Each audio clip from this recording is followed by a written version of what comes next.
luluto yun. Aalsin yung mantika. Ipa-fried mo siya tapos aalsin yung mantika. Di ba ang galing ko magluto?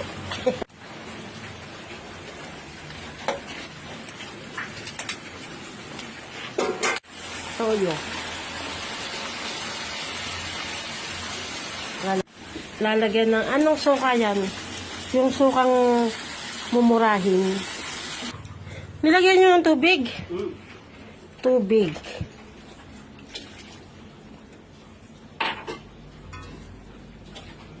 Then ihuhulog na po yung dugo. Hindi masyado. Dugo ng buhay.